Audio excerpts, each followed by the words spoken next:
একটা প্রশ্ন আসছে, আল্লাহর আইন কতটুকু মানলে একজন মানুষ মুসলমান হিসেবে আল্লাহর কাছে বিবেচিত হবে? না হয় সে কোন কাতারে পড়ে, ইচ্ছাকৃত ফরজ নামাজ ত্যাগ করলে ঈমান থাকবে কি না? প্রথম প্রশ্নের উত্তর, আল্লাহর আইন কতটুকু মানলে সে মুসলমান হিসেবে বিবেচিত হবে। প্রিয় ভাইরা আমার, কোরআনে আল্লাহ বলেছেন উদখুলু ফিস সিলমি কাফা, তোমরা ইসলামে দাখিল হও 50%। কতটুকু? পরিপূর্ণরূপে 100%। ইসলামে পরিপূর্ণরূপে দাখিল না হলে কেউ মুসলমান হওয়ার সুযোগ নাই। ইসলাম বলা হয় ইসতিসলামকে, গর্দান নেহাদান বতাআত ফার্সিতে বলা হয়, অর্থাৎ সারেন্ডার করা, আত্মসমর্পণ করা, এটাই হলো ইসলাম। ভাইরা আমার, এই আত্মসমর্পণটা হবে যখন আপনি আপনার মালিক আল্লাহ রাব্বুল আলামিনের সকল আদেশ নিষেধের সামনে আপনাকে সমর্পণ করে দিবেন, তখনই আপনি মুসলমান হবেন।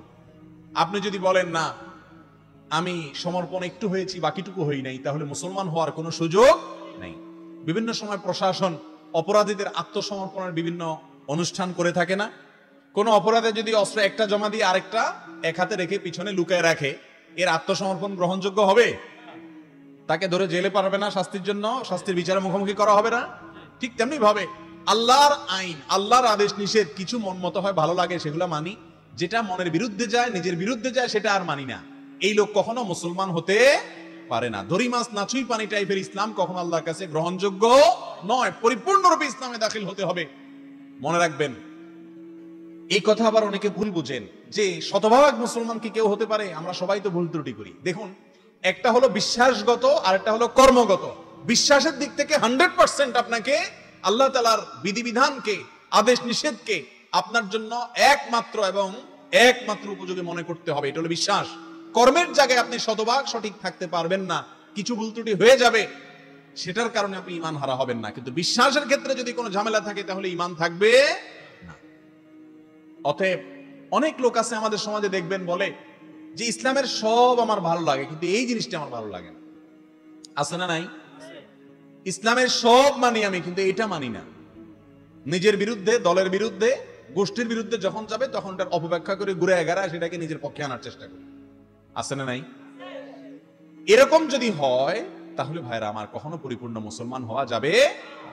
আপনি কার্যক্ষেত্রে পরিপূর্ণ মানতে না পারেন, আত্মসমর্পণ পরিপূর্ণ করতে হবে। বাংলাদেশ রাষ্ট্রের সংবিধান যদি কেউ না মানে, অবমাননা করে, অসম্মান করে, রাষ্ট্রকে অস্বীকার করে, রাষ্ট্রের চোখে, আইনের চোখে সে রাষ্ট্রদ্রোহী। ঠিক না ঠিক?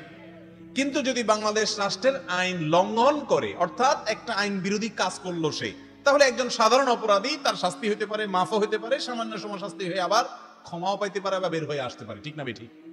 সাধারণ আল্লাহর কোনো আদেশ নিষেধ লঙ্ঘন করলেন, আপনি সাধারণ গুনাহগার, কিন্তু ইসলামের কোনো বিষয় নিয়ে প্রশ্ন তুললেন, মানলেন না, মন মতো হলো না, তখন এবার অপব্যাখ্যা শুরু করে দিলেন, ঈমান নিয়ে টানাটানি দেখা যাবে, খবরদার। আমি বললাম না একটু আগেই, ফিতনার যুগ চলছে, চতুর্দিক থেকে ফিতনার ঝড় আসছে। কোন ঝড়ে কতজন ঝরে যাচ্ছে কেউ খবরও রাখে। নামাজ পড়তেছে, রোজা রাখতেছে, হজ করতেছে, যাকাত দিচ্ছে, টুপি মাথা দিচ্ছে, ওয়াজ শুনতে আসছে, কিন্তু বেঈমান হয়ে গেছে আল্লাহর আইনকে, আল্লাহর বিধানকে অস্বীকার করে। আল্লাহ তাআলা আমাদেরকে পূর্ণাঙ্গ আত্মসমর্পণ করার তৌফিক নসিব করুন। দ্বিতীয় প্রশ্ন করেছেন, ইচ্ছাকৃত নামাজ ত্যাগ করলে ঈমান থাকবে কিনা। দেখুন, ইচ্ছাকৃত জেনে শুনে ঠান্ডা মাথা যদি কেউ নামাজ না পড়ে, এই ব্যক্তি মুসলমান থাকবে নাকি কাফের হয়ে যাবে, এই নিয়ে ইমামগণের মধ্যে মতপার্থক্য আছে। অনেক ইমামদের মতে ইচ্ছাকৃত নামাজ ত্যাগ করলে সে কাফের হয়ে যায়, কারণ রাসূল করিম সাল্লাল্লাহু আলাইহি সাল্লাম বলেছেন, বাইনার রাজুলি ওয়াশ শিরকি ওয়াল কুফরি তারকুস সালাহ, একজন মানুষের সাথে শিরিক এবং কুফরের পার্থক্য হলো নামাজ ত্যাগ। মান তারাকাস সালাতা মুতাআম্মিদান ফাকাদ কাফারা, যে ব্যক্তি ইচ্ছাকৃত নামাজ ত্যাগ করলো সে কুফরি করলো বা কাফের হলো। দুটো অর্থ হতে পারে। তো এই সমস্ত হাদিসের ভিত্তিতে কোরআনে কারিমে আল্লাহ তাআলা বলেছেন, ফাইন তাবু ওয়া আকামুস সালাহ ওয়া আতুজ যাকাত ফা ইখওয়ানুকুম ফিদ্দীন, তারা যদি নামাজ পড়ে তাহলে তোমার ধর্মের ভাই। তাহলে এই সমস্ত আয়াত হাদিস থেকে বোঝা গেল যে ইচ্ছাকৃত নামাজ পড়ে না, সালাত ত্যাগ করে, সে মুসলমান না। আমার কথা কি বুঝতে পারছেন? এটা অনেক ইমামদের মত। এসব ইমামদের মতে যদি স্বামী নামাজি হয়, স্ত্রী বেনামাজি হয়, অথবা স্ত্রী নামাজি হয়, স্বামী বেনামাজি হয়, তাহলে তাদের মধ্যে বিবাহ বন্ধন থাকবে না, তাদের বিবাহ বৈধ হবে না, তাদের সম্পর্ক ছিন্ন হয়ে যাবে। ডেঞ্জারাস কথাবার্তা। মুসলমানদের কবরে তাদেরকে দাফন করা যাবে না, তাদের জানাজা পড়া যাবে না বেনামাজির। কথা কি বুঝতে পারতেছেন? এটা হলো অনেক ইমামদের মত। ইমাম আজম আবু হানিফা রহমতুল্লাহ আলাইহির মত হলো, যদি কেউ নামাজ না পড়ে আর তার মনের ভিতরে অপরাধ বোধ থাকে, অপরাধ বোধ বুঝেন তো কি? সে বলতেছে যে আসলে নামাজ তো পড়ি না, কিন্তু পড়া উচিত, এটা অন্যায়, আসলে দোয়া করেন শুরু করব, আসলে ঠিক হচ্ছে না, তার ভিতরে একটা ভয় কাজ করে, স্বীকার করে সে, এরকম যদি হয় তো ইমাম আজম আবু হানিফা রহমতুল্লাহ বলেন সে কাফের হবে না, যেহেতু আল্লাহর প্রতি বিশ্বাসটা তার আছে, সে ফাসেক। আর আবু হানিফা রহমতুল্লাহ আলাইহির এই মতের কারণে বহু বেনামাজি বাইচে গেল আর কি। কথা কি বুঝতে পারছেন প্রিয় ভাইরা আমার? রাসূল সাল্লাল্লাহু আলাইহি সাল্লামের যুগে যারা মসজিদে না আসতো, সাহাবীরা তাদেরকে মুসলমান মনে করতেন না। মুনাফিকরা পর্যন্ত মসজিদে এসে হাজিরা দিতে হতো, কারণ মসজিদে না আসলে মুসলমান হিসাবে গণ্য হতো না। আর আমরা তো মাশাআল্লাহ, যদি কেউ কিরে নামাজ পড়ছ না কেন, বলে নামাজ না পড়লে কি হয়েছে, ঈমান আছে। মেসওয়াক দাঁত ব্রাশ না করলে কি হয়েছে, আমার মুখ পরিষ্কার আছে। এই কথা যেরকম নামাজ না পড়লে কি হয়েছে, আমার ঈমান আছে, এই দাবিটা অনেকটা সেরকম। মনে রাখবেন, মুসলমান নামাজ ছাড়তে পারে না, মুসলমান অর্থের অভাবে লোভে পড়ে চুরি করছে, এটা হতে পারে। মুসলমান শয়তানের পালায় পড়ে জিনা করে ফেলেছে, হতে পারে। ঠান্ডা মাথায় মুসলমান নামাজ ত্যাগ করতে পারে না। আল্লাহ রাব্বুল আলামিন আমাদের সবাইকে নামাজ কায়েমকারী মুসলমান হওয়ার তৌফিক নসিব করুন।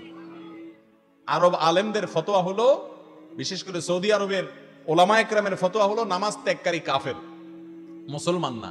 এই জন্য সৌদি আরবের ছোকরা পোলাপাইন, যুবক পোলাপাইনকেও দেখা যায়, যারা প্রবাসে আছেন তারা জানেন যে আকাম কুকাম যাই করুক না করুক, নামাজের রক্ত হলে দৌড়ায় মসজিদে আইসা হাজির এটা দিয়া যায়, ইমান রাখে। আর আমাদের ইমান তো ভাঙে টাঙে না, বাঙালির ইমান ওই ছোটবেলা লা ইলাহা ইল্লাল্লাহ পড়ে ধুইছে, আর মরা পর্যন্ত কত আকাম কুকাম, কিসের নামাজ তো নামাজ, আরো কত কিছু, আল্লাহর কত আয়াত, কত আদেশ, কত নিষেধরে লঙ্ঘন করে, অমান্য করে, অস্বীকার করে, ডিনাই করে, এরপরে আবার দাবি করে বলে মুসলমান। ঠিক না বেঠিক? মরার পরে টেলা বোঝা যাবে। আল্লাহ তাআলা আমাদেরকে সংশোধন হওয়ার তৌফিক নসিব করুন। জীবিত অবস্থায় সন্তান মা বাবার খেদমত না করে মরে যাওয়ার পর সন্তান তাদের নাজাতের উদ্দেশ্যে বিভিন্ন রকম দান খয়রাত করলে তাদের নাজাতের ব্যবস্থা হবে কি না, খুবই গুরুত্বপূর্ণ এবং জীবন ঘনিষ্ঠ একটি প্রশ্ন। ভাইরা আমার, অনেক ভাই বোন আছেন জীবদ্দশায় মা বাবার খেদমত করতে পারেন নাই, মরার পরে বুঝছেন মা বাবা কি জিনিস। বাবা কত বড় বটগাছ, মা কত বড় আপন। যখন আপনি বাপ মা হয়েছেন, আপনার আল্লাহ সন্তান সন্ততি দিছে, তখন হয়তো বুঝছেন, কিন্তু ততদিনে মা বাবা হারিয়ে ফেলেছেন। আছে না না এরকম লোকজন? এই লোকগুলো কি করবে? মা বাবার হক নষ্ট করেছেন, অধিকার নষ্ট করেছেন, যথাযথভাবে তাদের সেবা করতে পারেননি, তাদের আনুগত্য করতে পারেননি। তাদের করণীয় সম্পর্কে একবার প্রিয় নবী সাল্লাল্লাহু আলাইহি সাল্লামকে একজন ব্যক্তি ঠিক এইরকম একটা প্রশ্ন করেছেন, ইয়া রাসূলুল্লাহ, আমার কি করার আছে? তখন নবী সাল্লাল্লাহু আলাইহি সাল্লাম কিছু ফর্মুলা বাতলেছেন, আমি সেগুলোই আপনাদের সঙ্গে শেয়ার করব। তার মধ্যে 1 নম্বর হলো, বাবার জন্য মায়ের জন্য আল্লাহর কাছে চোখের পানি ফেলে ফেলে দোয়া করবেন। সবসময় আল্লাহর কাছে কি করবেন? দোয়া করবেন। দোয়া করা এক জিনিস, দোয়া করানো আরেক জিনিস, দুই জিনিস কিন্তু। একটা দোয়া করা আর একটা দোয়া করাইতে পয়সা লাগে, করতে পয়সা লাগে না। ঠিক না ঠিক? দোয়া করাইতে পয়সা লাগে না, হুজুরে টাকা দেন লাগে, জিলাপি কিনন লাগে, কত রকমের খরচ খরচা আছে না। করাইতে বাজেট লাগে, কিন্তু করতে বাজেট। কোরআন এবং হাদিসে আমি কোথাও পড়ে পাই নাই যে দোয়া করানোর কোন সিস্টেম আছে। মৃত মানুষের জন্য দোয়া করাই আমরা, তাই না? সবাই দোয়া করাই। এখানে আলেম ওলামারা আছেন, ওনারা বলবেন যদি আমি ভুল বলে থাকি। কোরআন এবং হাদিসে কোথাও আমি পাই নাই কোনো মৃত মানুষের জন্য দোয়া করাইতে হয়, তবে এটা পাইছি দোয়া করতে হয়। করাটা নিজে হয়, আর করানোটা অন্যকে পয়সা দিয়া ভাড়া রেখা করাইতে হয়। হ্যাঁ, তৃতীয় আরেকটা জিনিস আছে, দোয়া চাওয়া। এটা সুন্নাত দ্বারা সাবিত। চাওয়াটা কি? হুজুর আপনি আমার মার জন্য দোয়া করিয়েন, চাচা যান আপনি আমার মার জন্য দোয়া করিয়েন। এইভাবে মানুষের কাছে দোয়া চাওয়া যায়, কিন্তু টাকা দিয়া ভাড়া করে দোয়া করানো যায় না মৃত মানুষের জন্য। কিন্তু আমরা করি না? সবাই করি। কেউ যদি জীবদ্দশায় মা বাবার খেদমত করতে না পারেন, এখন আপনার অনুশোচনা হচ্ছে, আপনার 1 নম্বর কাজ হলো একান্তে একটু হাত তুলে মালিকের কাছে চোখের পানি ছেড়ে দিয়ে বলেন, আল্লাহ আমার মা বাবা তারা জীবনে যত ভুল ত্রুটি করছে আল্লাহ আপনি মাফ করে দেন, এখন আর আমি তাদের কোনো উপকার করতে পারবো না, আপনার কাছে চলে গেছে, আল্লাহ আপনি তাদেরকে মাফ করে দিয়ে আপনি জান্নাতবাসী কবুল করুন। আপনি দোয়া করবেন। মায়ের পেঁচ আল্লাহ দোয়া হুজুর জানে, আপনি জানেন না, কিন্তু আল্লাহ মায়ের পেঁচ দেখেন, আপনার দেখে, আল্লাহ দেখে অন্তরের ব্যথাটা। কথা কি বুঝতে পারছেন? অনেক মানুষ আছে বলে যে আমার কথা কি আল্লাহ শুনবে, আমি কি দোয়া করবো, আর এই জন্য টাকা দিয়ে হুজুর রাখে দোয়া করার জন্য। ঠিক না ভাই? ঠিক। ও ভাই, যে বোবা কথাই বলতে জানে না, আমার মালিক তারও দোয়া শুনেন, কারণ অন্তরের খবর আল্লাহ তাআলা জানেন। আপনি আমাকে যত পয়সা দিয়ে বলেন হুজুর আমার মার জন্য দোয়া করেন, বাবার জন্য দোয়া করেন, আমি দোয়া করব ঠিক আছে, কিন্তু আপনার অন্তরের ব্যথা আপনার বাবা মার জন্য যেটা আসবে, পৃথিবীর কোন হুজুরের সেই ব্যথা আসবে কোনোদিন? এই জন্য নিজেরটা নিজে দোয়া করবেন, আর ওলামাদের কাছে দোয়া চাইবেন, হাদিয়া তোহফা দিবেন, দোয়ার বিনিময়ে না, এমনি হাদিয়া তোহফা দিবেন। কথা কি বুঝতে পারছি? একটু দোয়া করে হাদিয়া দেওয়া, এগুলো ছোট লোকই। ওলামাদের সামনে খেদমতে হাজির হবেন, হাদিয়া দিবেন, আগে পরে দোয়ার সাথে কোনো সম্পর্কে আপনি দোয়া চাইবেন। এরপরে প্রশ্ন হলো, স্ত্রীর উপরে স্বামীর দায়িত্ব কর্তব্য সম্পর্কে বলুন। খুব গুরুত্বপূর্ণ একটি প্রশ্ন। আমাদের দেশে স্বামীর প্রতি স্ত্রীর কর্তব্য কি, এই ওয়াজে শুধু বেশিরভাগ শোনা যায়। ঠিক না ঠিক?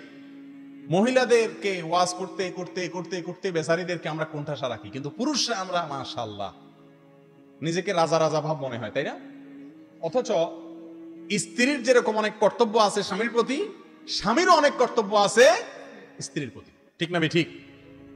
স্বামীর যে সমস্ত কর্তব্য আছে তার মধ্যে এক নম্বর কর্তব্য হলো, আল্লাহ কোরআনে বলেছেন ওয়াশিরুহুন্না বিল মারুফ, স্ত্রীর সাথে সদাচরণ করতে হবে, সৎ ব্যবহার করতে হবে, সুন্দরভাবে জীবন যাপন করতে হবে, ছেঁচড়ামি করা যাবে।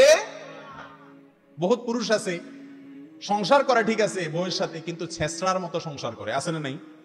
ঘেউ ঘেউ ঘেউ ঘেউ ঘেউ ঘেউ ঘেউ ঘেউ সারাদিন। বাহিরে আসলে ফেরেশতার মতো, আছে না নাই?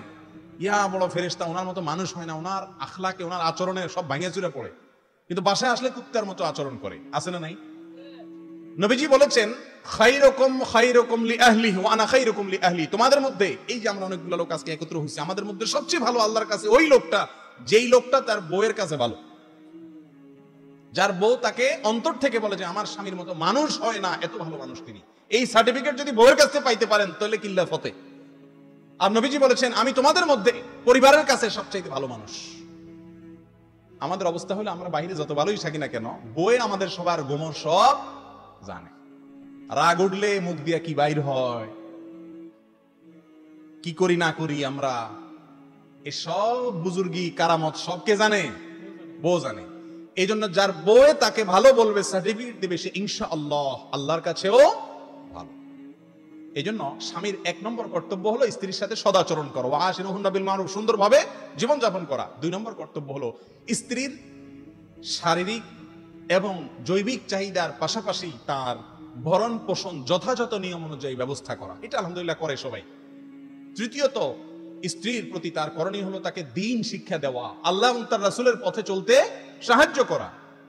অনেক স্বামী আছে বাধা দেয়, আরো অনেক বেহায়া স্বামী আছে আরো বরং স্ত্রী ভালো পথে চলতে গেলে বাধা দেয়, আছে না নাই? এই জন্য এগুলো খেয়াল রাখতে হবে। আল্লাহ তাআলা আমাদের সবাইকে তৌফিক নসিব করুন। সন্তানকে আরবি শিক্ষা দানে বাবা মার দায়িত্ব জবাবদিহিতা সম্পর্কে বলুন।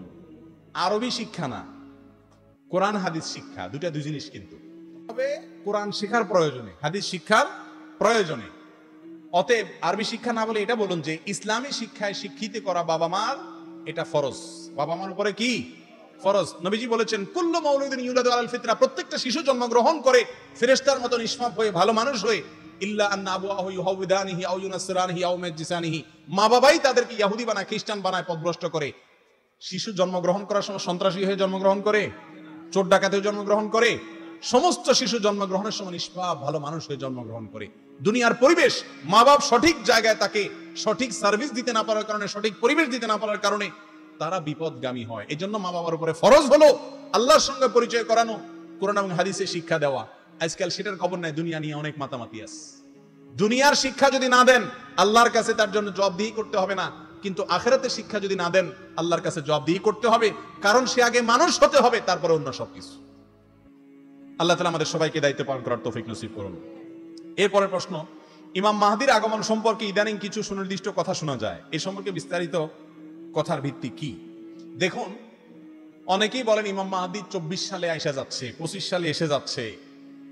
22 সালের মধ্যে এসে যাচ্ছে, 19 সালেরও একটা মত ছিল, সেটা তো চলে গেছে অলরেডি।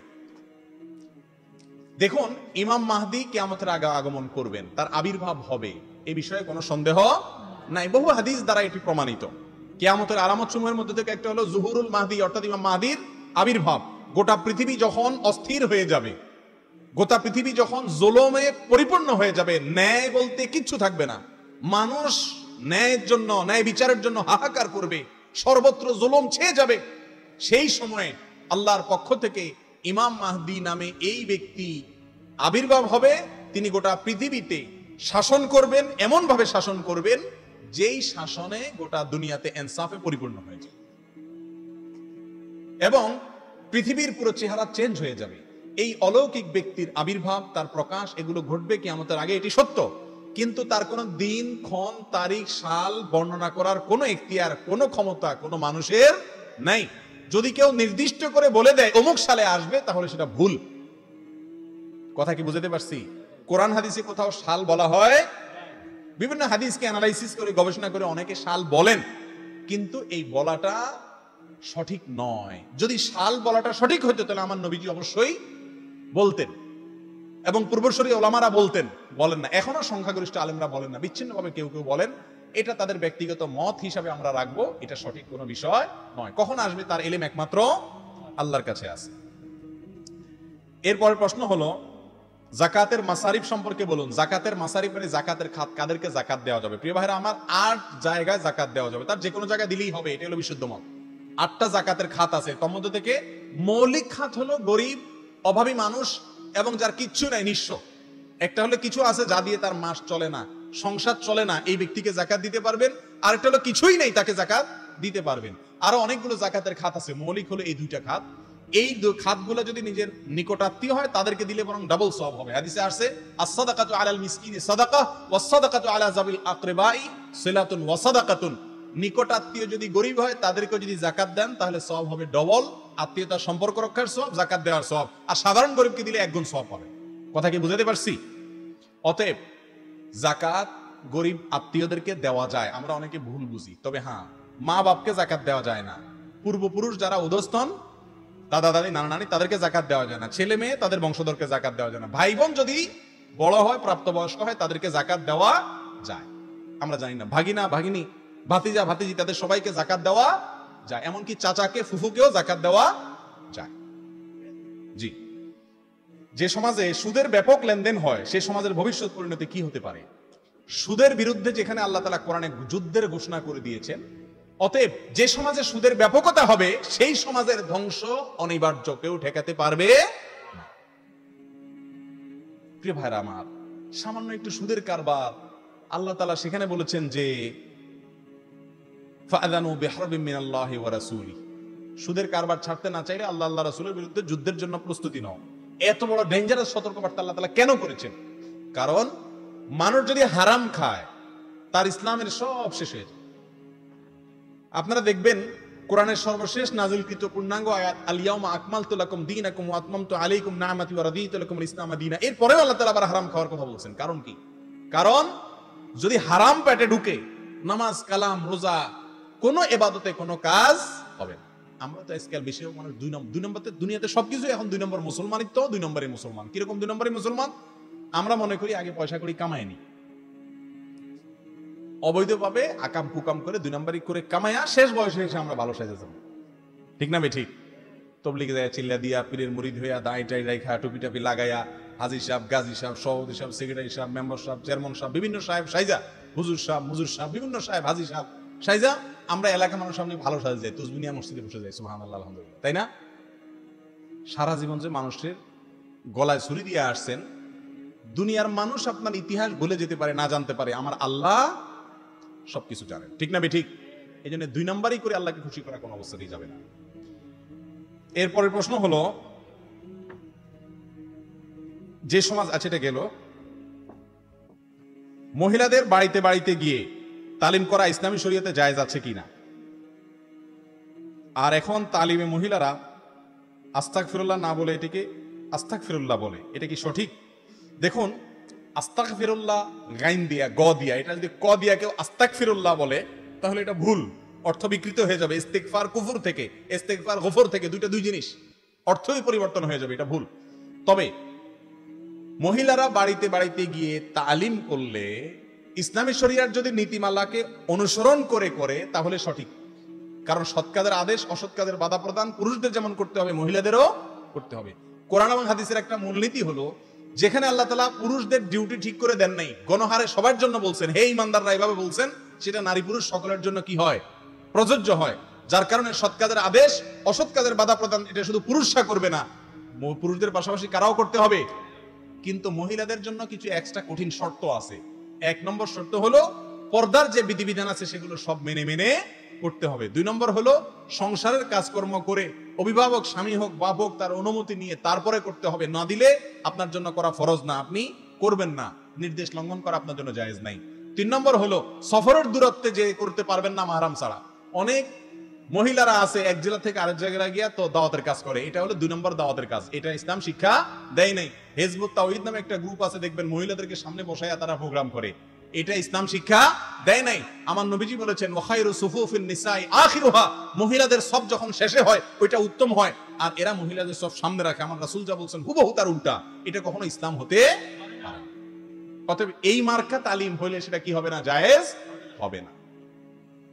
আর সর্বশেষ কথা হলো, মহিলাদের মধ্যে বিশেষ করে গ্রামাঞ্চলে রোগ হলো জানে 1 ইঞ্চি কথা বলে 2 ইঞ্চি, ঠিক না? ঠিক বানায়া গুনায়া হাদিসুন নেসা।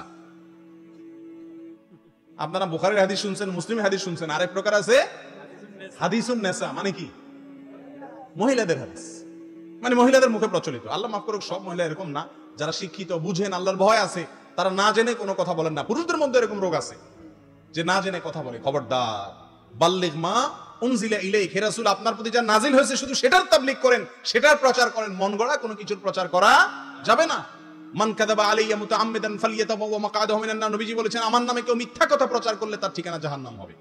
এজন্য মহিলারা দাওয়াতি কাজ করবেন, না জানে আন্দাজে করবেন না। এরপরের প্রশ্ন, কোন মুসল্লি যখন দেখেন ফজরের জামাত শুরু হয়ে গেছে, তখন কি ওই মুসল্লি জামাত ধরবেন নাকি সুন্নাত 2 রাকাত আদায় করবেন? খুবই গুরুত্বপূর্ণ একটি প্রশ্ন।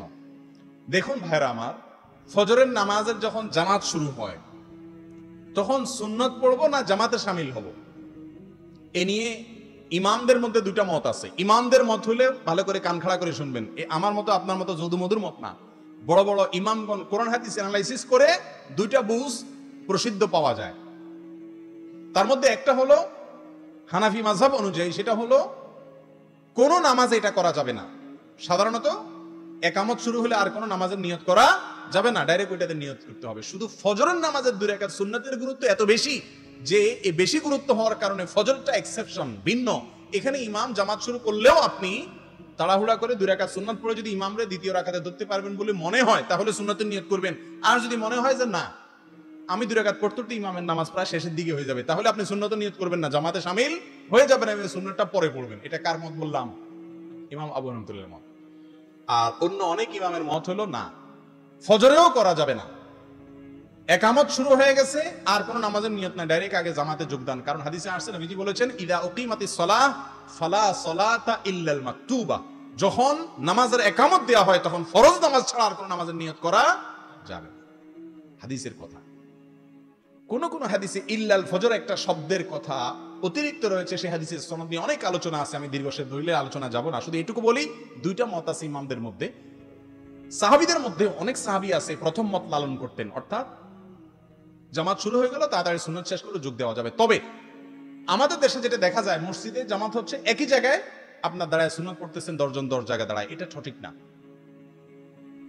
যতটুকু মনে পড়ে আব্দুল্লাহ ইবনে মাসউদ রাদিয়াল্লাহু তাআলার একটা মত আছে এরকম জাওয়াজের, কিন্তু সেটা হলো ভিন্ন জায়গায়, মসজিদের বারান্দায়, দোতলায়, অন্য কোনো জায়গায় যেখানে জামাত চলছে সেখানে আবার বিচ্ছিন্নভাবে 10 জন 10 জায়গায় দাঁড়ায় নামাজ পড়তেছেন, এটা সুন্দরও না, চলাফেরা করতে অসুবিধা হয়, এটা জামাতের যে মূল স্পিরিট ধারণা সেটারও বিরোধী। এজন্য বিষয়ে আমরা সাবধান থাকবো ইনশাআল্লাহ। এরপরে প্রশ্ন হলো, চায়ের দোকানে বসে মজা করতে গিয়ে গীবত করা এবং সুদের বিষয়ে ব্যাখ্যা করুন। দেখেন, চায়ের দোকানে বসে বসে মজার মজার কথা জীবনে বেশিরভাগ মানুষই গ্রামাঞ্চলে করে। এ সম্পর্কে ডক্টর খন্দকার আব্দুল্লাহ জাহাঙ্গীর রহমানুল্লাহর একটা মজার কথা আপনাদেরকে শোনাই। স্যার বলেছেন, চায়ের দোকানে বসে বসে আপনারা কত মজার মজার কথা বলছেন, কত টক শো বসাইছেন। যতগুলা চায়ের দোকান ততগুলা টক শো। ঠিক না ভাই? ঠিক।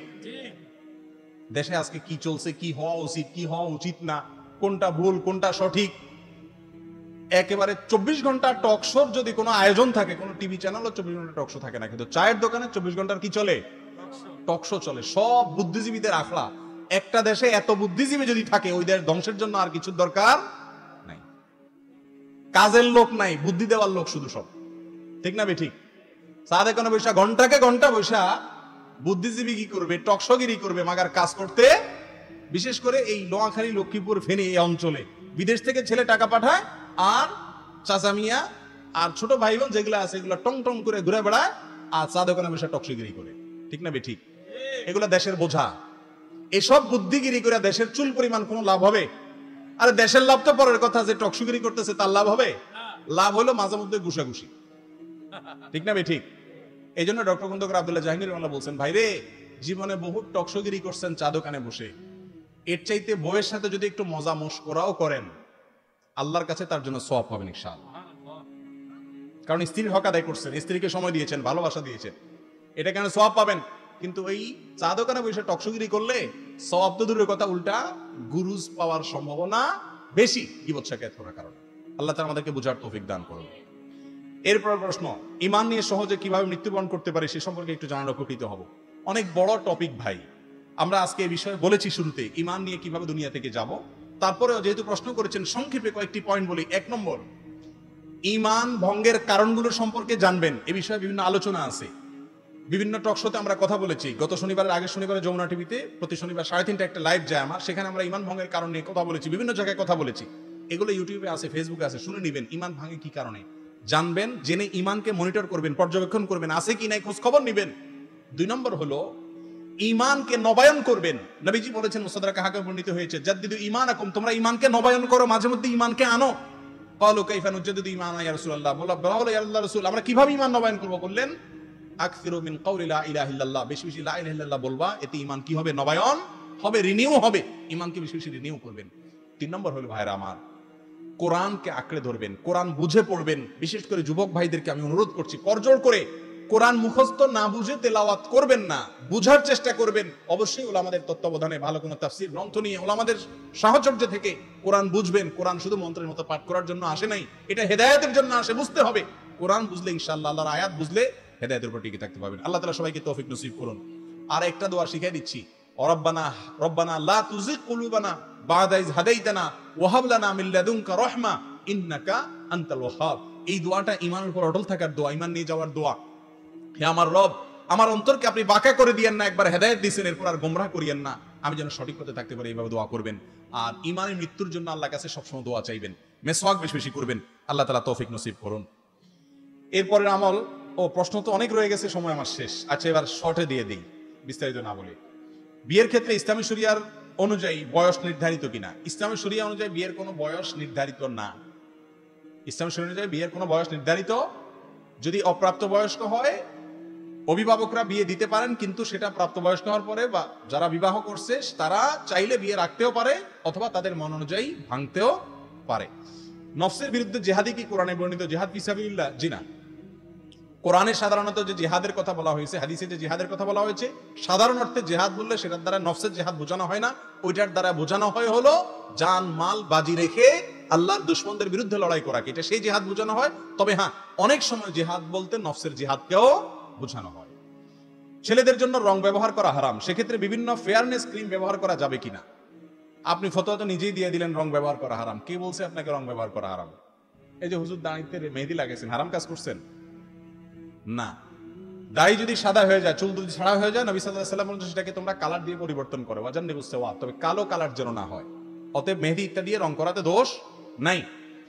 আর ফেয়ারনেস ক্রিম এটা ব্যবহার করা যাবে কিনা জিজ্ঞাসা করছেন। ফেয়ারনেস ক্রিম যেগুলো আপনার সাদা মানুষ, কালো মানুষ সাদা হওয়ার জন্য বা রং উজ্জ্বল করার জন্য করা হয়, বাস্তবতা হলে এগুলো এই কাম করে না, এগুলো সব ভুয়া। অতএব মাসালা তো পরের কথা, আগে রং চেঞ্জ হলে তারপরে না মাসালা জিজ্ঞেস করবেন আপনি। এগুলো তো রং চেঞ্জ হয়, কোন কালা মানুষ সাদা হইতে দেখছেন? তাহলে তো আফ্রিকার সব মানুষ সাদা হয়ে যাচ্ছে। তাহলে যেই ক্রিমের রঙই পাল্টায় না, আপনি মাসালা জিজ্ঞাসা করতে আসছেন রং পাল্টালে জায়েজ আছে কিনা? মাসাই নেই তার বুধবার। এরপরে প্রশ্ন হলো, বাড়ি বা ঘর তোলার সময় উত্তরমুখী করলে অমঙ্গল হয়, শরীয়তে এর বিধান কি? বাড়ি ঘর উত্তরমুখী করলে অমঙ্গল হয়। এই মঙ্গল আর অমঙ্গলের একমাত্র মালিক কে? আল্লাহ তাআলা। কোন ব্যক্তি, কোন বস্তু এগুলোর নামে মঙ্গল অমঙ্গল মনে করলে এটার নাম কুসংস্কার। এটার নাম কি? কুসংস্কার। এটা ভুল, এটা শিরকি বিশ্বাস। বাড়ি কোনমুখী করবেন না করবেন এটা আপনার ব্যাপার, এগুলো মুবাহ কাজ। ইসলাম আপনাকে বলে দেয় না অমুকমুখী করতে হবে। তবে আমাদের দেশে দক্ষিণমুখী বাড়ি করলে আলো বাতাস একটু বেশি পাওয়া যায়। সেই হিসাবে যদি কেউ বলে যে না, দক্ষিণমুখী না করে উত্তরমুখী করলে অমঙ্গল হয়, অর্থাৎ আলো বাতাস কম হয়, এই অর্থে বললে ঠিক আছে। কিন্তু সাধারণত এগুলো কুসংস্কারাচ্ছন্ন কথা। কোন মুখী বাড়িতে মঙ্গল অমঙ্গল নাই। বহু দক্ষিণমুখী বাড়িতে অমঙ্গল হয়, আবার বহু উত্তরমুখী বাড়িতেও মঙ্গল হতে। বাড়িতে মঙ্গল হওয়া না হওয়া নির্ভর করে বাড়িতে যারা বসবাস করে তারা ভালো মানুষ কি খারাপ মানুষ সেটার উপরে। কথা কি বুঝাতে পারছি? আপনি বাড়িতে বসে যদি ভালো কাজ করেন তাহলে সেটা যে মুখী হোক ওখানে মঙ্গল হবে ইনশাআল্লাহ। আর যদি বাড়িতে বসে বাড়িতে বসবাস করে কুকাজ করেন, খারাপ কাজ করেন, তাহলে ওইটার মুখ যদি ক্যাবলামুখী হয় ওইটাতে মঙ্গল আসবে। এরপরে প্রশ্ন, মধ্যস্থতাকারী কোনো ব্যক্তিকে অন্যের দোকানের পণ্য কেনা ক্রেতার নিকট বিক্রয় করতে সহযোগিতা করলে ওই ক্রেতাকে না জানিয়ে বিক্রেতা থেকে কিছু লভ্যাংশ গ্রহণ করলে তা জায়েজ হবে কিনা? দেখুন, দালালি যেটাকে আমরা সহজ বাংলায় বলি, এটা জায়েজ আছে। রাসূল করিম সাল্লাল্লাহু আলাইহি সাল্লাম বলেছেন, দাউন নাস ইয়ারযুকুল্লাহু বা'দাহুম বিবাদ। সহিহ মুসলিমের হাদিস। কিছু মানুষকে আল্লাহ কিছু মানুষকে দিয়ে রিজিক দেয়। কিছু বেকুব মানুষের মধ্যে কিছু শিয়ানা মানুষ আল্লাহ দেয়, ওই শিয়ানা মানুষটা বেকুব মানুষ থেকে রিজিক কামাই করে, আল্লাহ এটা দেয় অনেক সময়। তবে এখানে যদি চিটারি করে বাই প্ল্যান হয় সেটা হারাম। যেমন আমাদের দেশে গরুর দালালি হয়। কথার কথা, চাচা যান গরু নিয়ে দাঁড়াইছেন, আমি যা বললাম চাচা যান দাম কত, উনি বললো 1 লাখ, আমি বললাম চাচা 80,000 দিব, আসলে আমি কিনবো না, এটা আমাদের আগে ভাগে চুক্তি আছে চাচা ভাতিজা। এখন আরেকজন এসে মাঝখান থেকে শুনলো, বাপরে বাপ, এই লোক 80,000 বলে গেছে, তাহলে 85,000 বলি, চাট করে ওনা দিয়ে দিল। এরকম 2 নম্বরে আছে না নাই? এই দালালি হারাম, কারণ এটা প্রতারণা। নবী সাল্লাল্লাহু আলাইহি ওয়াসাল্লাম বলেছেন, মান গাশশানা ফালাইসা মিন্না, যে প্রতারণা করে সে আমার উম্মত হতে পারে না। ধোঁকাবাজ কখনো নবীর উম্মত হতে পারে না। তবে হ্যাঁ, যদি এমন হয় যে আমি একটা কাস্টমার ধরে আনলাম ওনার দোকানে, উনি একটা কাস্টমার পাইলো, আমি কাস্টমারটাকে নিয়ে আসলাম, এর বিনিময়ে উনি আমাকে কোনো বিনিময় দিলেন, এটা নেওয়া জায়েজ। এটা নেওয়া কি জায়েজ। ভাবির সাথে দেবরের পর্দার ব্যাপারে আপনার মূল্যবান নসিহত ইসলামের আলোকে তুলে ধরার অনুরোধ করছি। ভাইরা আমার, আমাদের দেশের একটা মস্ত বড় আপদ, এটা মস্ত বড় আপদ। যৌথ পরিবারগুলোতে কোনো পর্দার বালাই নাই, বিধান নাই। অনেক মহিলা বাহিরে বোরকা পরে যায় কিন্তু বাসায় দেবরের সাথে দেখা দেয়, বাসুরের সাথে দেখা দেয়। অনেক ছেলে বাহিরে টুপি টেপা পরে, হুজুর বা নামাজ কালাম পড়ে, কিন্তু বাসায় আসি বড় ভাই ছোট ভাইয়ের বোনের সাথে দেখা দেয়। আবার এই দেখা দেওয়াকে জায়েজ বানানোর জন্য, এটাকে হালাল করার জন্য একটা মাসালা বানায় নিয়েছে, সেটা হলো বড় ভাবি মায়ের মতন। ঠিক না ভাই? ঠিক। কুকাম করে তো করে, আবার একটা মাসালা বানায় নিস। নবীজিকে এরকম জিজ্ঞাসা করা হয়েছে, ইয়া রাসূলুল্লাহ, দেবর এবং শ্যালক সম্পর্কে আপনি কি বলেন? তাদের সাথে এক ঘরে থাকা লাগে, তাহলে পর্দা করা লাগবে কিনা? নবীজি তখন বলেছেন, আরে আলহামু আল মাউত, মহিলাদের জন্য দেবর ভাসুর আর পুরুষদের জন্য শেলিকা, বউয়ের বড় বোন, এরা তো হলো মৃত্যুর মতো। মৃত্যুকে যেরকম মানুষ ভয় করে, এদেরকে এরকম ভয় করা উচিত, কারণ এদের মধ্যে ফিতনার পরিমাণ বেশি হয়। ভাবি বড় ভাইয়ের বউ আপনাকে আদর সোহাগ দিয়ে ছোটবেলায় মানুষ করছেন, সেজন্য আপনি তার কৃতজ্ঞতা আদায় করেন, তার জন্য উপকার করেন, বিনিময় দেন, কিন্তু তাই বলে পর্দার বিধান রহিত হবে না। ভাই মারা গেলে ভাবিকে বিয়ে করা জায়েজ না? না জায়েজ? যদি বিয়ে করা জায়েজ হয় তাহলে সে কখনো মা হতে পারে না, তার সাথে পর্দা করতে হবে। ভালো করে শুনে রাখবেন, যারা ঘরে পর্দা করেন না, বাহিরে অনেক ভালো মানুষ সাজেন, হারাম কাজ করতেছেন, এই হারাম কাজ থেকে বাঁচার জন্য তওবা করবেন। আল্লাহ তাআলা আমাদেরকে তৌফিক নসিব করুন। এরপরের প্রশ্ন হলো, মৃত ব্যক্তির জন্য 3, 4, 10, 40 অথবা 40-এ খাওয়া জায়েজ আছে কিনা? ভাই, এ বিষয়ে আমরা বারবার বলেছি, আবারও বলছি, যেহেতু প্রশ্ন আসছে। বাংলাদেশের সবচেয়ে প্রতিষ্ঠিত বিদআত, বাংলাদেশের সবচেয়ে পাওয়ারফুল বিদআত, বাংলাদেশে ইসলামের নামে যত অনাচার আছে তার মধ্যে সবচেয়ে বড় অনাচার হলো এটা। কেউ মারা গেলে 3 দিনা, 10 দিনা, 40 দিনা বিভিন্ন নাম দিয়া এলাকাবাসী তাদের কাছ থেকে খাওয়ার একটা ব্যবস্থা করা। এটা হলো এক প্রকারের চাঁদাবাজি। কেউ মারা গেলে ছেলে মেয়েরা খাওয়াইতে বাধ্য হয়। আজকের কথা, এক যুবক এসে বলতেছে, আমার মা কালকে মারা গেছেন, এখন এলাকাবাসী তো চাপ দিচ্ছে খাওয়ানোর জন্য। আমি বললাম যে লোহার মতো শক্ত হয়ে যান, এলাকাবাসীকে বলো যে তোমরা কত বড় বেহায়া না আমি কত বড় বেহায়া দেখা যাবে, খাওয়া দেব না। ভাই, শ্রাদ্ধ নাম শুনছেন আপনারা? শ্রাদ্ধ গুগলে যায় শ্রাদ্ধ লেখা সার্চ দেন, দেখবেন যে রেজাল্ট আসে উইকিপিডিয়ার তথ্য, হিন্দুদের বিভিন্ন ধর্মগ্রন্থের তথ্য, আমি পড়ে এসে তারপরে বলছি আপনাদেরকে। এই যে মানুষ মারা যাওয়ার পরে খাওয়ানোর যে সিস্টেম আমাদের দেশে আছে না, এটা 100% হিন্দুদের শ্রাদ্ধ থেকে আসছে।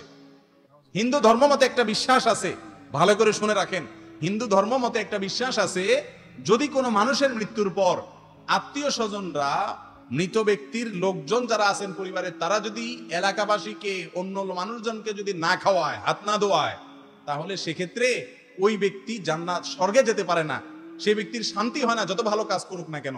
এই জন্য কিছু মানুষকে খাওয়ায়, এটা হিন্দু ধর্মের বিশ্বাস এবং হুবহু সেটা মুসলমানদের মধ্যে ঢুকে গেছে। কোরআন হাদিসের কোনো জায়গায় বলা হয় নাই কেউ মারা যাওয়ার পরে তার পক্ষ থেকে দিনক্ষণ ঠিক করে বা দিনক্ষণ ঠিক ছাড়া খাবারের আয়োজন করতে হবে, এরকম কোন আইডিয়া কোরআন হাদিসে কোথাও নাই। খুলে দেখেন কোরআন হাদিস সব অনুবাদ হয়ে গেছে আলহামদুলিল্লাহ। বরং উল্টাটা বলা আছে, কেউ মারা গেলে তার পরিবারের লোকদেরকে এলাকাবাসী খাওয়াবে।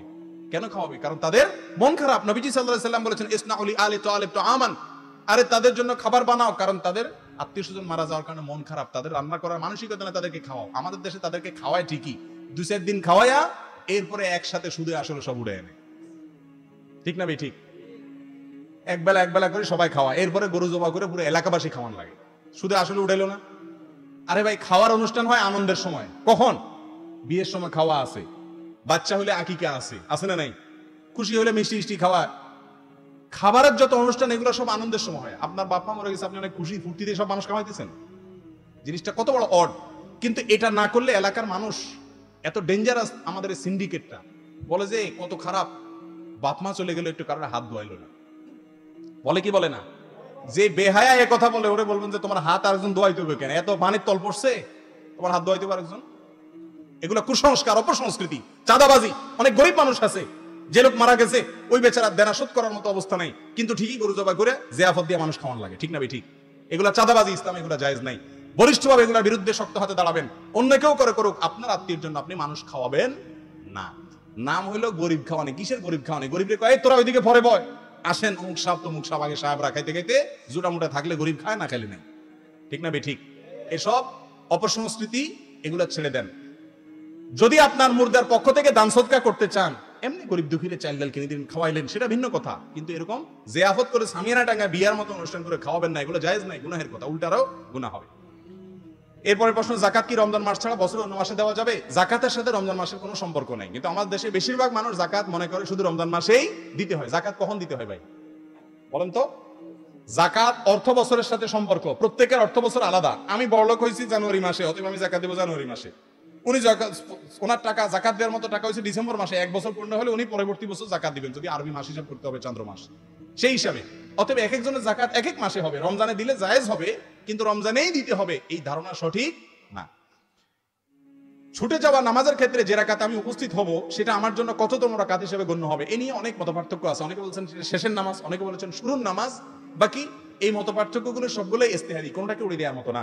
অনেক মুসলিমরা প্রসবের পর ঢিলা ব্যবহারের সময় একটু হাঁটাহাঁটি করে কাশি দেয়, শরীরের দৃষ্টিতে কতটুকু যুক্তিযুক্ত? এটা মোটেও যুক্তিযুক্ত কাজ না। কাশি দিলে সেটা ভিন্ন কথা, কারোর কাশি আসলে এখানে যুক্তি অযুক্তি কি আছে, কিন্তু ঢিলা কুলুক ধরে এরপরে হাঁটাহাঁটি করা, মানুষের সামনে ব্যায়াম করা, উঠবস করা, বিভিন্ন রকমের অঙ্গভঙ্গি করা, এটা দৃষ্টিকটু, দেখতে খারাপ। দেখতে খারাপ কোনো জিনিসের অনুমোদন ইসলাম দেয় না। আর এগুলো করতে গেলে লুঙ্গি পরে যদি করে কেউ, তাহলে তো রান টান অনেক সময় দেখা যায়, সতত দেখা যায়, এগুলো জায়েজ নাই। তবে হ্যাঁ, এটা ঠিক যে পেশাব করার পরে ভালো করে পবিত্রতা অর্জন করতে হবে। পবিত্রতা অর্জনের জন্য আপনি বাথরুমে ঢুকে দরজা আটকে সেখানে ব্যায়াম না আরো কিছু করেন, নাচানাচি করেন, আপনার কেউ নিষেধ করে না। কিন্তু মানুষের সামনে অড ভাবে, দৃষ্টিকটুভাবে আপনি হাঁটাহাঁটি করবেন, রান দেখা যাবে, এটা জায়েজ নাই। পেশাব করার পরে এরকম কোনো কিছু করার জন্য কোনো ফেকার কিতাবেও লেখা নেই, কোনো ফেকার কিতাবে এরকম কোনো পরামর্শ দেওয়া হয়নি। কোথেকে এটা চালু হয়েছে আল্লাহ ভালো জানে। স্বামীর মৃত্যুর পর স্ত্রীর করণীয় কি তার নাজাতের জন্য, এবং কি আমল করলে তার কবরে পৌঁছাবে? অন্য সবাই যা করবে স্ত্রীও তা করবে, ভিন্ন কিছু না। স্বামীর নাজাতের জন্য দান খয়রাত বা আমল করলে সওয়াব কি শুধু স্বামীকেই দেওয়া হবে, না স্ত্রীও পাবে? যে কোনো মৃত মানুষের জন্য দোয়া করলে, আমল করলে, যে করে সেও পায়, মৃত মানুষও পায়, লাভ দুজনেরই হয়। নামাজের মধ্যে কেরাতের সময় কোনো আয়াতের মাঝখান পর্যন্ত পড়ে ভুলে গেলে, রুকুতে গেলে সাহু সাজদা না দিলে নামাজ হবে কিনা? মাঝখানে একটা আয়াত বাদ গেলে সিজদায়ে সাহু লাগবে না, যদি অর্থ পরিবর্তন না হয়। কিন্তু কোন আয়াত বাদ গেলে অর্থ পরিবর্তন হবে, এটা বোঝার জন্য আবার আলেম হওয়া দরকার, জটিল। তবে হ্যাঁ, এক জায়গাতে পড়ে মাঝখানে বাদ দিয়ে অন্য আয়াত থেকে পড়লে জায়েজ আছে, কিন্তু এভাবে পড়া উচিত না। এটা নামাজের সুন্নতের খেলাফ, ধারাবাহিকভাবে এক জায়গাতে পড়া উচিত। কিন্তু যদি অর্থ পরিবর্তন না হয়, বিকৃত না হয়, নামাজ হয়ে যাবে। মহিলাদের ইমামতি করা জায়েজ আছে কিনা? না, জায়েজ নাই। মহিলাদের ইমামতি করা কি নাই? জায়েজ নাই। কিছু আলট্রা মডার্ন মুসলমান বাইরে হয়েছে আমেরিকাতে, আমাদের দেশে আছে, মহিলারা কি করে? ইমামতি করে। ভাই, মহিলা যদি ইমামতি করে অনেক সমস্যা আছে, সব কথা খুলে বলতে পারতেছি না। শুধু একটা কথা বলি, সব জায়গায় সবাইরে ব্যবহার করতে হবে, এটার নাম মূর্খতা, এটার নাম মাথা মোটা। মহিলাদেরকে টেনে টুনে ইমামতিতে দিয়ে দিলে তাদের মর্যাদা চলে আসবে? আসবে না, মর্যাদা হানি হবে। আমেরিকার সেনাবাহিনীতে মহিলাদের প্রতি যে টর্চার হয়েছে, এটা নিয়ে গত কয়েকদিন ধরে কয়েকটা রিপোর্ট আমাদের দেশের জাতীয় গণমাধ্যমে প্রকাশ হয়েছে। এই সবগুলো খুলে দেখেন, ইসলাম কেন বলে যে পুরুষের ডিউটির জায়গা একটা, মহিলার ডিউটির জায়গা আরেকটা। আল্লাহ তাআলা মহিলাকে সৃষ্টি করেছেন, তার বক্ষে বাচ্চার রিজিক রেখেছেন। পুরুষের বুকে বাচ্চার রিজিক আছে? আল্লাহ তাআলা পুরুষ গর্ভধারণ করার ক্ষমতা মাকে দিয়েছেন, বাবাকে দেন নাই। পুরুষের বডি এবং মহিলার বডি স্ট্রাকচার সৃষ্টিকর্তা সৃষ্টি করার সময় এমনভাবে সৃষ্টি করেছেন যে বাচ্চাকে দুধ দান করার জন্য কর্মক্ষেত্র উপযোগী না বাসা উপযোগী, জন্য বাসা উপযোগী না কর্মক্ষেত্র উপযোগী, এভাবে সকল উপযোগিতাকে যদি আপনি একত্র করেন, দেখবেন সৃষ্টিকর্তা সৃষ্টি করেছেন দুইটাকে সার্ভিসের জন্য। আমরা সব গোলায় ফেলতেছি, মনে করতেছি শান্তির সাগরে ভাসবো। দিন যত যাচ্ছে অশান্তির সাগরে আমরা তত ভাসতেছি। দীর্ঘ সময় বিমান ভ্রমণের ক্ষেত্রে নামাজের সময়সূচি কিভাবে বুঝবো? যেহেতু তখন সময় বোঝা যায় না। সময় বোঝা যাবে না কেন? ঘড়ির টাইম তো বোঝা যায়। আপনার বিমান পৃথিবীর যেই অঞ্চলে আছে, ফর এক্সাম্পল এখান থেকে আপনি সৌদি আরব যাচ্ছেন, তাহলে ইন্ডিয়ার উপর দিয়ে যাবে। ইন্ডিয়ার উপরে যখন যাবেন, ইন্ডিয়ার ওই সিটিতে এখন কোন ওয়াক্ত নামাজের সময়, আপনি সেই ওয়াক্ত পড়বেন। কথা কি বুঝাতে পারছি? নেটের যুগ, এটা আজকাল খুব সহজে জানা যায়। আগে ভাগে বুঝবেন, আগে ভাগে ডেট টাইম দেখে নেবেন যে কথার কথা আপনি আসরের পর বিমান ছাড়ছে, 1 ঘন্টা পরে ভারতে কোন ওয়াক্ত, এখন কি মাগরিব না এশা? যদি এক ওয়াক্ত মিস হয় তাহলে ওটা পড়ে ফেলতে হবে কাজা। আর যে ওয়াক্ত আছে, যেখানে যখন বিমান যে জায়গাতে আছে, সেই জায়গার বিধান আপনাকে পালন করতে হবে। আকাশটা যেই দেশের আকাশ, সেই দেশে যে নামাজ ওই সময় ফরজ, আপনাকে সে নামাজ পড়তে হবে। কথা কি বুঝতে পারছি? প্রয়োজনে নেটের সাহায্য নিতে পারেন, বিমানবালা আছে তাদের সাহায্য নিতে পারবেন। আমি জেনা করেছি, দীর্ঘ সময় সুদ ঘুষ খেয়েছি, পরের হক টাকা ও জমি জমা দখল করে খাই, মা বাবার মনে কষ্ট দিয়েছি, এখন ওনারা উভয় মৃত, বর্তমানে আমি অনুতপ্ত, আমি কি ক্ষমা পাবো? এত বড় গুনাহ মাপের জন্য সহজ কোনো উপায় আছে কিনা? ভাই, সহজ উপায় আছে। বান্দার যত হক নষ্ট করেছেন এগুলো সব আদায় করতে হবে, আর আল্লাহর হকের জন্য মাফ চাইবেন। ইন্নাল্লাহা ইয়াগফিরুদ দুনুবা জামিআ, আল্লাহ সকল গুনাহ মাফ করে দিবেন। তবে বান্দার হক নষ্ট করলে, কারোর হক মেরে থাকলে, যার হক মারছেন তার ওয়ারিসদের কাছে সম্পত্তি পৌঁছায় দিবেন। তারা যদি বেঁচে না থাকে তাদের পক্ষ থেকে দান করে দিবেন, কিন্তু দিতে হবে। অন্যের হক না দিয়া দোয়া যত করেন, কান্না যত কাটেন, তওবা যত করেন, আল্লাহর কসম মাফ হবে। মানুষের হক মাইরে আইসা খুব কান্নাকাটি তওবা করতেছেন, কিয়ামত পর্যন্ত মাফ হবে না। হক আদায় করতে হবে। যার হক তাকে যদি না দিতে পারেন, তার ওয়ারিসদেরকে দিবেন। ওয়ারিসদেরকে খুঁজে পান না, তার পক্ষ থেকে দান করে দিবেন তার সওয়াবের নিয়তে, ইনশাআল্লাহ। এরপর আল্লাহর কাছে তওবা করলে কি পাবেন? মাফ পাবেন। এরপরের প্রশ্ন, টয়লেটে ওযু করা জায়েজ আছে কিনা? টয়লেটে ওযু করা উচিত না, কারণ ওযুর শুরুতে বিসমিল্লাহ বলতে হয়। ওযুর শুরুতে কি বলতে হয়? এজন্য বাইরে ওযু করবেন। যদি বাইরে বেসিন থাকে, অন্তত বিসমিল্লাহ বলে শুরুটা বাইরে করে এরপর ভেতরটা ভিতরে যায় পাওয়ার কোনো অসুবিধা নেই। কথা কি বুঝাতে পারছি? আর যদি টয়লেটের বাইরে কোনো ওযুর ব্যবস্থা না থাকে, টয়লেটেই করা লাগে, পেন এবং টেপের মাঝখানে কোনো আড়াল না থাকে, তাহলে ভিতরে ওযু করলে ওযু হয়ে যাবে। বিসমিল্লাহটা মনে মনে বলবেন, মুখে বলবেন না, আল্লাহর নামের সম্মানার্থে। এরপরের প্রশ্ন, একজন আলেম সুদের অর্থ দিয়ে জমি কেনার পর যুক্তি দেখাচ্ছে এগুলো তিনি দুনিয়ার জন্য করেন না, আখিরাতের জন্য করেন। তো উনি ইবাদত করছেন, এতে সমস্যা কোথায়? ওনাকে কিভাবে বুঝাবো? দয়া করে পরামর্শ দেন। ভাই, আখিরাতের জন্য যদি সুদি কারবার হালাল হয়, তাহলে কোরবানির নিয়তে গরু চুরি করাও হালাল। আজকাল যুবকরা অবৈধ প্রেম ভালোবাসার জন্য একটা মাসালা বাইর করছে, বিয়ের নিয়তে প্রেম করা হালাল। তো বিয়ের নিয়তে প্রেম করা যদি হালাল হয়, তাহলে কোরবানির নিয়তে গরু চুরি করাও কি? আমার নিয়ত ভালো, শুধু নিয়ত ভালো হলে হবে? খাঁটি নিয়তে আমি বিসমিল্লাহ আল্লাহু আকবার করে কুকুর জবাই করে দিছি, খাওয়া হালাল হবে? হবে না। অতএব আপনি কাজ করতেছেন 2 নম্বর, নিয়ত খাঁটি, কাজ হবে? কাজও 1 নম্বর হইতে হবে, নিয়তও 1 নম্বর হইতে হবে, তারপর সেটা ইবাদত হবে ইনশাআল্লাহ। এরপরের প্রশ্ন হলো, আজান উত্তরে একটা জায়গা লা হাওলা ওয়ালা কুওয়াতা ইল্লা বিল্লাহ বলা হয়, এর অর্থ কি? দেখেন, লা হাওলা ওয়ালা কুওয়াতা ইল্লা বিল্লাহ মানে ভালো কাজ করা আর মন্দ কাজ থেকে বাঁচা, এটার কোনো ক্ষমতা আমাদের নাই যদি মালিক তৌফিক না দেয়। এটা কেন বলি আমরা জানেন? ওই যে মুয়াজ্জিন বলে হাইয়া আলাস সালাহ হাইয়া আল ফালাহ, মানে কি নামাজে আসো, নামাজে আসো। তখন আমরা জবাবে বলি, ভাই নামাজে তো আমি আসবো ঠিক আছে, কিন্তু ওই মালিক তৌফিক না দিলে কোনোদিনই সম্ভব না। এটা আল্লাহর কাছে ন্যস্ত করা নিজেকে। এরপরের প্রশ্ন, মৃত ব্যক্তির জন্য তার সামনে বসে কোরআন তেলাওয়াত করলে কি মৃত ব্যক্তির কোনো সওয়াব হয়? মৃত ব্যক্তির সওয়াব হয় বলে কোনো হাদিস থেকে জানা নাই, তবে যারা কোরআন পড়ে তাদের কিছু ফায়দা হয়। তাদের কিছু কি হয়? ফায়দা হয়, পাতি পায় কিছু। কথা বুঝতে পারছেন? আমি তো বলি, মৃত ব্যক্তির জন্য হুজুর বানা করে কোরআন পড়াইলে, আপনি যে পড়াইলেন আপনার আমও গেছে, সালাও গেছে। আর যে হুজুর পড়ছে ওই বেচারা আল্লাহ পোয়া 12। কারণ কি জানেন? আল্লাহ কোরআনে বলছেন ওয়া আল্লাহ তাজিরু ওয়াজিরাতুন বিজরা উখরা। আল্লাহ আরো বলেছেন ওয়া আল্লাইসা লিল ইনসানি ইল্লা মা সা। মানুষ যা নিজে করে তার নিজেরটা সে পায়। আপনি ব্যালেন্স ট্রান্সফার করতে পারবেন, কিন্তু সওয়াব, সব রকমের সওয়াব ট্রান্সফার করা যাবে না। কোরআন যে পড়ছে সওয়াব সে পাবে। মৃত মানুষের পাশে কোরআন পড়তে হবে এরকম কথা কোরআন হাদিসে কোথাও বলা? আপনি কোরআন পড়ার সময় পান না, হুজুর বানা নিয়ে আসছেন 10 জন, হুজুর আপনারা পড়েন, ভাগ করে দিলাম।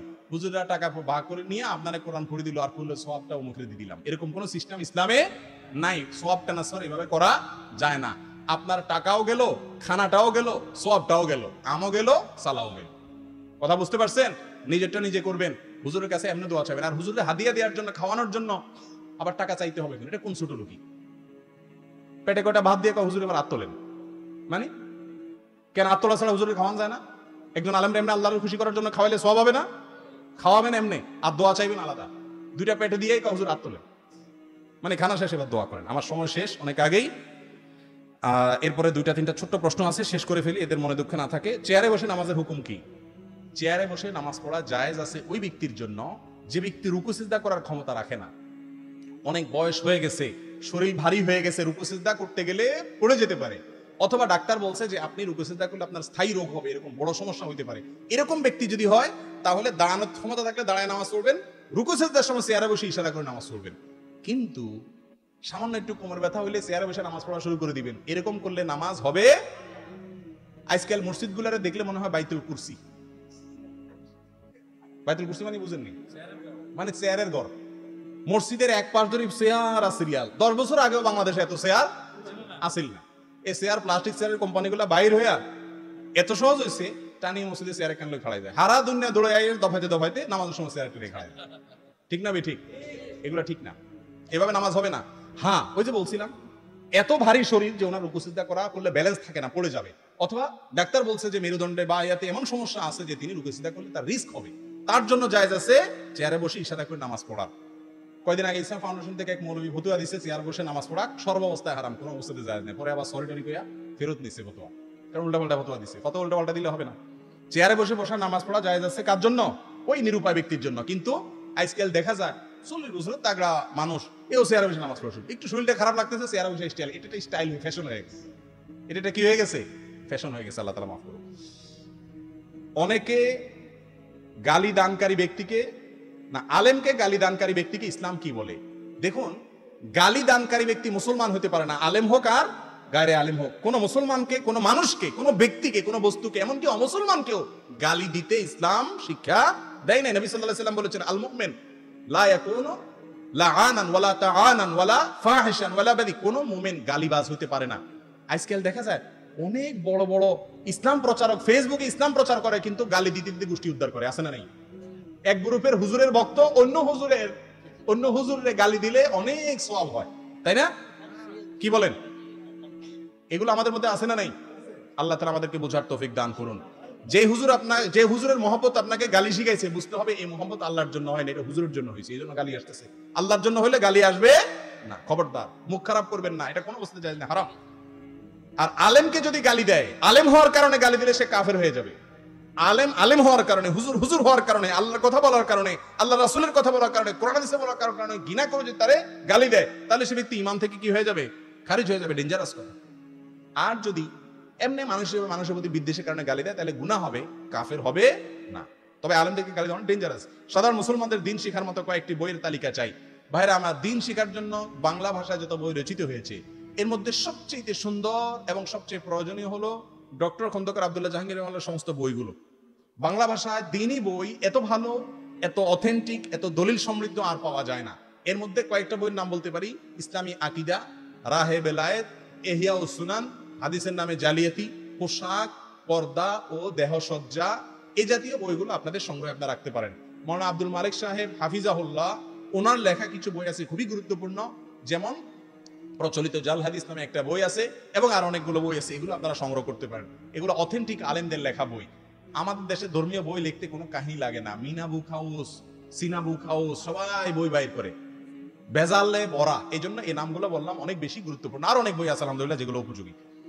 জাযাকুমুল্লাহ খাইর। সর্বশেষ প্রশ্ন হলো, আল্লাহ বলেছেন দারিদ্রতা দূর করে দিবেন বিবাহ করলে, আর রাসূল সাল্লাল্লাহু আলাইহি ওয়াসাল্লামের হাদিস হলো যে সামর্থ্য থাকবে সে বিয়ে করবে। তাহলে মানে সংঘর্ষ মনে হলো। হাদিসে বলা হয়েছে সামর্থ্য থাকলে বিয়ে করো, আর আল্লাহ বলেছেন আনকিহুল আয়ামা, তোমাদের অধীনস্থদের বিয়ে করাও, ইগনিহিমুল্লাহু মিন ফাদলি, আল্লাহ তাআলা দারিদ্র দূর করে দিবেন। তো আল্লাহ বলছেন বিয়ে করলে অভাব দূর করবেন, আর নবীজি বলছে সামর্থ্য না থাকলে বিয়ে করিও না। তাহলে দুইটা মনে হচ্ছে সংঘর্ষ।